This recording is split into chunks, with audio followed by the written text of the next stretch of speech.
Bro நீங்கள் ஏதோ ஒரு ப்ரோக்கரில் பைனரி ட்ரேடிங் பண்ணுறீங்களா? அப்படி பண்ணினா சிக்னல் ப்ரொவைட் பண்ணுங்கள் ப்ரோ.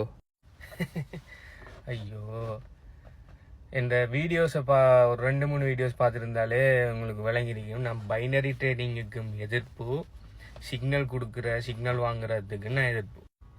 நான் முதலாவது பைனரி ட்ரேடிங், இந்த ஆப்ஷன் ட்ரேடிங், இந்த மார்ஜின் ட்ரேடிங், ஃபியூச்சர்ஸ் ட்ரேடிங் எல்லாம் செய்யாதீங்கன்னு சொல்லி இத்தனை வீடியோவில் காய்ச்சிட்டேன். செய்யணும்டா ஸ்பாட் ட்ரேடிங் பண்ணி தான் செய்யணும்னு சொல்லி நீங்கள் ஏதோ ஒரு ப்ரோக்கரை சொல்லி நான் பைனரி ட்ரேடிங் பண்ணேன்றீங்க. No, I am not doing binary trading. Binary trading is a gambling, சூதாட்டம். அதெல்லாம் செய்யாதீங்க. உங்களோட ஃபண்டெல்லாம் வந்து நடு ரோட்டுக்கு தான் வரீங்க, அதெல்லாம் செஞ்சீங்கன்னா.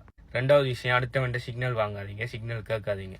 சொந்தமாக அனலைஸ் பண்ண பழகுங்க. ஓகே, ஃபண்டமெண்டல் டெக்னிக் அனலைஸ் பண்ணி சொந்தமாக அனலைஸ் பண்ண பழகுங்க. அப்படி ட்ரேடிங் போர்ட்ஸில் வச்சு ட்ரேட் பண்ண பழகுங்க. சிக்னல்ஸ் வாங்காதீங்க. ஏன்டா சிக்னல் வாங்க சொல்கிறேன்டா, ஒரு ஆள் அனலைஸ் பண்ணுறாரு, அவருக்கு தெரிஞ்ச மாதிரி அவரோட நாலேஜ் வச்சு அனலைஸ் பண்ணி அவர் ட்ரேட் எடுத்து அதை சிக்னலாக மாற்றி உங்களுக்கு தந்து அதை நீங்கள் போய் பார்த்து அதை போய் நீங்கள் ட்ரேட் எடுக்கிறோம்ல, மார்க்கெட் அவட தெரியுமாண்ணே டல்ல.